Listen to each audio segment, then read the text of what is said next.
New Mexico Crime Files, a deep dive into the archives, shocking and notorious cases, the arrests and what led to them, and what happened to the suspect. Here are your hosts, Dean Staley and Jessica Garate. Welcome to this episode of New Mexico Crime Files. I'm KRQE's Dean Staley, along with my co-anchor, Jessica Garate. Pleasure being here today. Yeah, it's good to be with you, Jess, and we are covering one of the most shocking, disturbing, biggest cases we have ever covered at KRQE News 13, and that is the case of Brittani Marcell, who was attacked in her home, a high school senior in a quiet suburb, she'd come home from high school to have lunch with her mom, attacked in her home on September 11th of 2008, and for nearly 10 years they never figured out who it was who had done this horrible crime, beat her almost to death, left her in a coma. They finally solved the crime in some really interesting ways. It was, and it took, you had just these investigators and detectives that just spent years trying to find new ways, see what they could do to try to figure out who did this. And as we reported in some of our past episodes about this, just the fear and panic it put over our city during that time. So that's why we've really taken a deep dive. One thing I really do appreciate about working here is that, there's so many different angles of a story to cover. And this one, we really, and for most, we really do look at every angle. Have we covered every possible piece of this story? And this one, we had some really fascinating details and different stories to share throughout all the twists and turns that happened in the past decade in this case. We did, talking to police, talking to the community, talking to the victim's family, talking to the victim herself. Really multifaceted story. Their sisters, the families.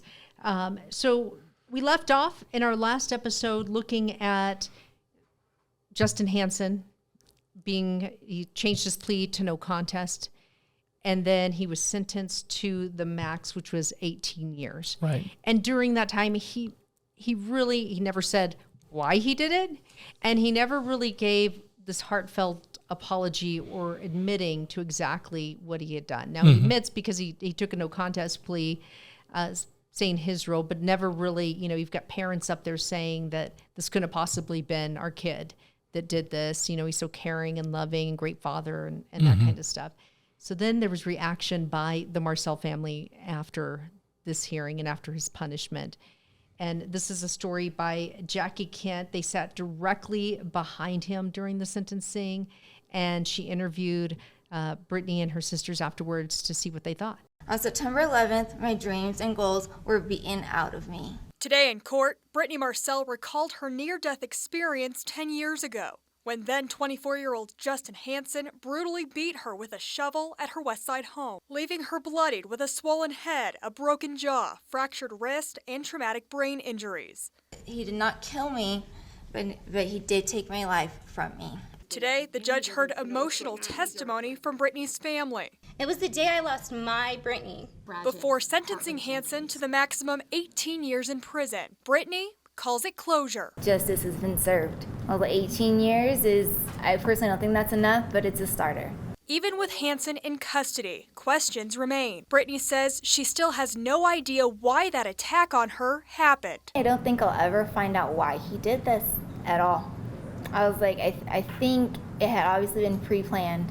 Despite not knowing, she says today's decision starts the next chapter. For her family, after hearing what he said today, lack of empathy, lack of remorse, lived with, a free conscience for 10 years, are his words really good? Yeah. So I think we can move forward now. And Hansen's. That's awful that his children will walk through that, but I feel like there's a specific reason that he was put away for 18 years, not just for the community, but for his family too. What I love about this story is that we're finally hearing from Brittani in a way that's not just crime victim. It's a woman who has overcome much of the damage that was done to her. I mean, she was in a coma from right after her attack, and she had to learn to walk and swallow and talk and all these things all over again. And here she is speaking about her attacker and about her life, and there just feels like there's some empowerment there. And it's really nice to see her speaking honestly about how she feels about everything. At the time that we did this interview, Brittani had interest in journalism, forensics, and would also like to be an advocate for crime victims. And I hope that she's gone on to have a really great life. She had to go through 22 surgeries at the time when we last spoke with her, and still has to recover from that incident the rest of her life. And she said she had, another surgery still coming up, and it's just stuff that she would have to deal with, the rest of her life. But it's so good to see her move on and her family be able to move on from this. It sure is. And we're going to backtrack a little bit now. We're going to show you a story that has to do with how this case was solved that's almost out of a soap opera. I mean, this is that moment where, and I mean this, like almost literally it feels like a soap opera where the victim's in bed and they can't remember anything, and then everyone's, saying what happened, and she can't remember anything, and there's this amnesia or whatever, and then suddenly she just says a name. Well, that really happened. This is real life that this happened. It's crazy. And we're going to talk about a little more about how that happened. But here's this story. Rebecca Atkins is reporting on how police got their big break in this case.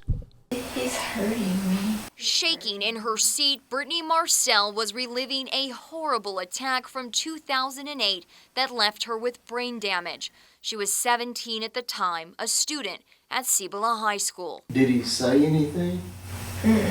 Trying to remember who had beaten her with this shovel inside her West Side home, Marcell went under hypnosis in 2014. 6 years had gone by since she was nearly killed, and the only solid piece of evidence was this single drop of blood on shattered glass the attacker had left behind as he escaped through a window. So there were a lot of difficulties with the case, both in the investigation, ultimate prosecution, brought in large part by the fact that there wasn't a suspect that was identified very quickly. David Waymeyer, a prosecutor for the Bernalillo County DA's office, says that's why a new detective on the case suggested different techniques like hypnosis and a new technology that would use the DNA to create a snapshot of the suspect. The hypnosis seemed to maybe lead to some memory recall. And it did, but it took 2 years from that initial hypnosis for Brittani to finally remember the key that would unlock everything. Ultimately, in the fall of 2016 is when Brittani remembered the name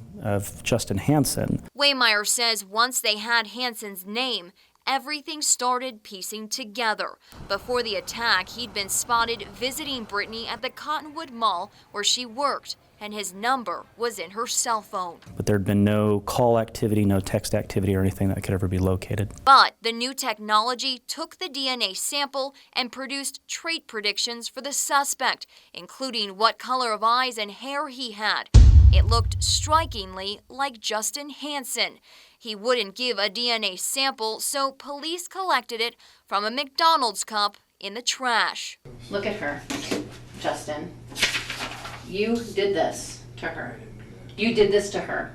I didn't do that to her. It's 100% match. Nearly 10 years later, he was arrested, but has always denied it. You can deny it all you want. I know it's you now. There's still one mystery left in the case. The motive is not really clear.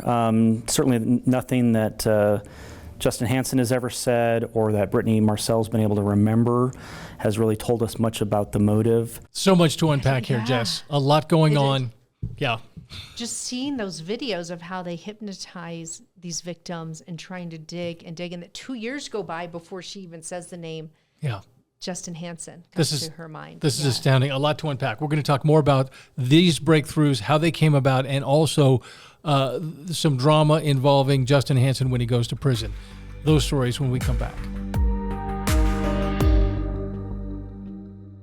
Welcome back. We have been discussing the case of Justin Hansen. We just saw a story showing how police finally, after years of looking for a suspect, got a break in this case, and that was through hypnosis, by hypnotizing the victim. And I do want to say that, this story, I remember back when we covered it, that Brittani Marcell had said, yes, use it, because she was hoping, this is a way to show, like, maybe other victims out there who haven't been able to find their attacker, this could be a way that they could use, and one of the tactics police could use to help solve the case. And in this case, it really was like, I hadn't really heard of this at all until we saw her, and that she allowed us to play the video of how it worked and how she was put under, and then finally 2 years later just says Justin Hansen. Yeah, pretty incredible. And this is a woman who, after the attack, I need to remind our viewers, had forgotten, didn't remember anything about high school. I mean, she lost all of her memory prior to this attack. She said she remembered her childhood very well, but her high school years and her middle school years were sort of gone. So she didn't even have any memory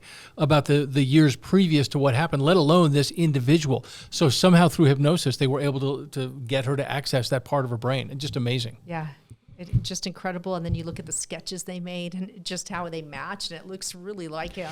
And I don't know anything about DNA in terms of the science, but I just feel as a reporter who's been covering things a long time, I just think DNA at some point, maybe in the next decade, we'll get to the point where if you have DNA, they won't put a looks like picture. They'll put your picture up from DNA. I think that if that technology gets better and better and they figure out, more and more of the genes and the traits and the genes that trigger specific traits, that was just astounding, this part of the story. I think that was the first time a lot of our viewers saw that, oh, you can do that. You can take a drop of blood and say, from this drop of blood and the DNA, we can say roughly what that person looks like. So that's incredible.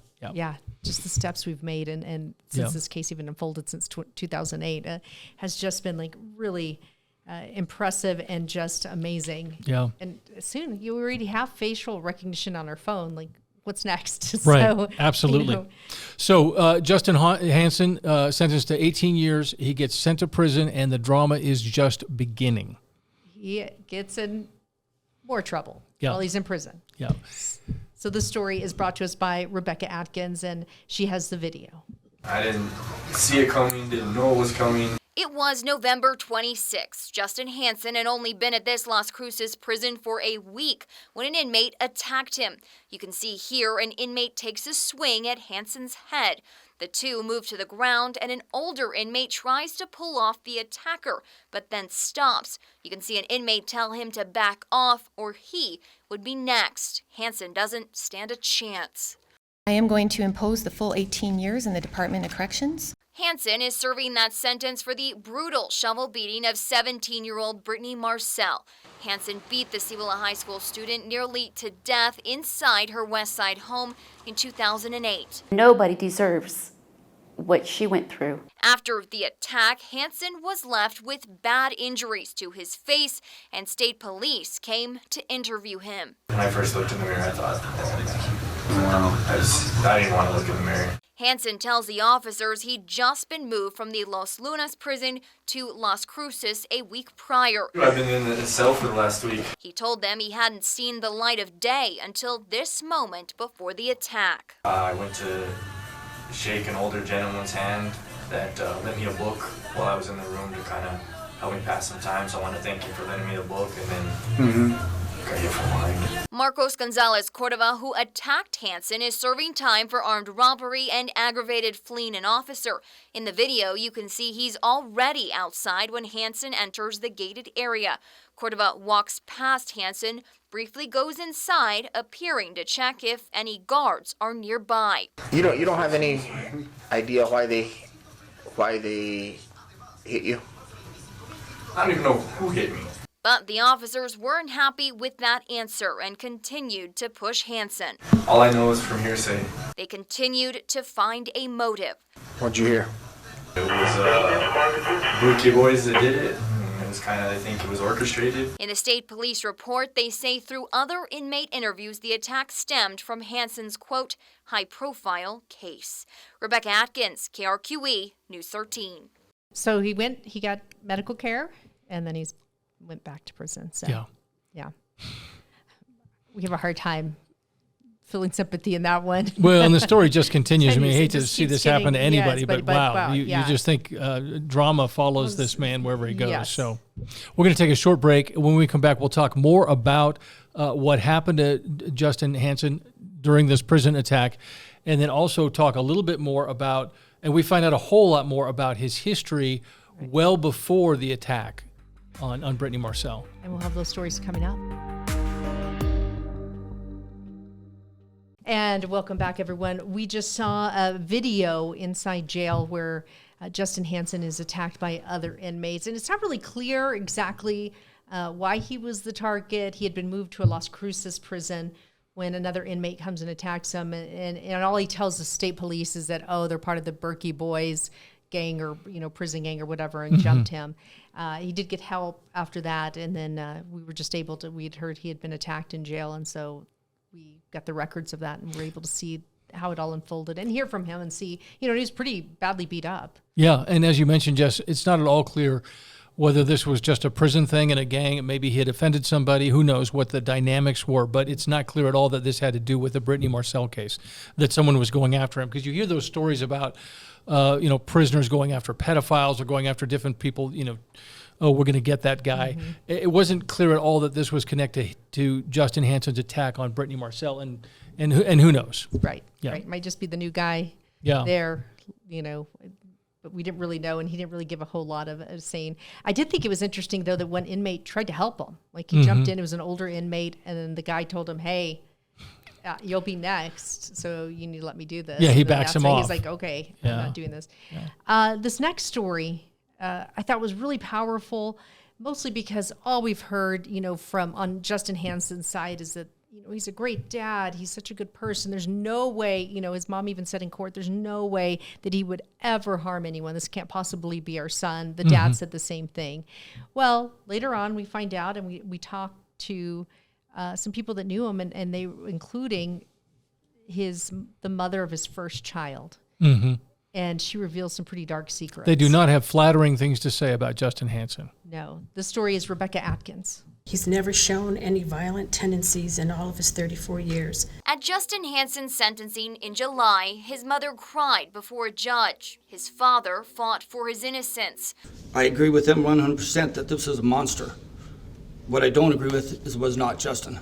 Brittani Marcell was only 17 when she was nearly beaten to death with a shovel inside her West Side home in 2008. Almost 10 years later, police finally had a suspect. They started zeroing in on Hansen and asking his family questions. Jody Gonterman with APD, how are you?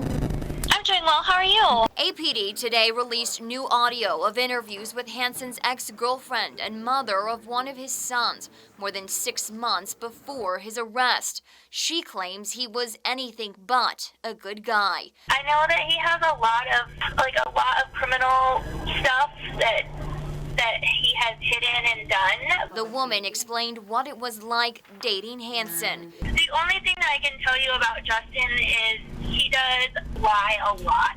The woman claims Hansen was in and out of their son's life and even took him on crime sprees. He stole his mom's purse and took her credit cards and rented a U-Haul and he drove around the city stealing street bikes. But she says his mother never reported it, and it's not the only crime she claims he committed. He set this car on fire and then told the police that somebody else did it, and I knew that he had done it. She says he would only use their son to get what he wanted. His motive was always like, if you want to have him back or you want to have this, then you should pay this much money for him. The couple broke up in 2006, and Hansen gave up his parental rights to their child. This is incredible, an absolute different side, as you mentioned, Jess, to Justin Hansen. You've got his mother and his father saying, there's no way. There is a monster out there who did this to Brittani Marcell. It is not our son. We know our son. He's never shown any signs of doing anything wrong. He's the perfect dad. Just on and on about. And these people should have known, because we're finding out, I think, for the very first time, that his mother knew that he stole his mother's credit card to rent a box truck to go around and use that rental truck to steal motorcycles. While his son was in the car. Yeah. So this idea that our son is innocent was just not credible at all. And then you're learning, if the parents didn't know, they should have known. They should have had some, there were signs that they should have been paying attention to, that something's not right. And also, we mentioned earlier, domestic issues in terms of an accusation that he raped his girlfriend, an accusation that he was violent toward his pregnant, different girlfriend or wife at the time. So plenty of history there. Yes. And we finally got a piece of it, which was, we have this mother of his son coming forward and just saying, like, this guy is a bad guy. And we'd also heard in court, too, that I always thought was fascinating, too, his best friend saying this guy is a ticking time bomb and, it's just a matter of when. Yeah. So people could see this. There were people around him that knew him well enough that were not, I think, just not surprised when this came out. Yeah. This is what happened. So a horrific crime left a real mark on our community, but some real heroes. Brittani Marcell, for surviving this and being so strong and, Yes. and everything she had to go through in terms of rehab and surgeries and other sort of, her sisters who stood up for her and were so, detectives who stayed on this case and said, we're going to try something new. Like they just never gave up, and they had new people coming into the case saying, well, let's try hypnosis now. And then as we're talking about, we've got a friend who raises the hand, a former friend of Justin Hansen, who says, let me tell the truth about this guy. So wonderful heroes who contributed to a resolution in this case. As far as the latest in this case, he was given 18 years in prison for attacking Brittani Marcell, but he appealed and he wanted the time that he served on house arrest, which is about a year. He wanted that to count as time served. And so he appeals it. The judge does agree to it. And then the state does fight it to the New Mexico Supreme Court. And the New Mexico Supreme Court upheld it. So, instead of the 18 years, he got that time served off of there. So he's now been in 7 years. He'll have to serve 10 more. Because he got that in, and then that does not include with good time, he could be out in the next 2 or 3 years. I mean, really, Yeah, when you think about it, if he takes that 18 years and breaks it down to 9 years, he's getting Could be close a to getting couple, out. Yeah. So lots of interesting angles to this story. We thank you so much for joining us on this episode of New Mexico Crime Files. And we really appreciate everyone that's been watching and following along. Of course, check out some of our previous episodes.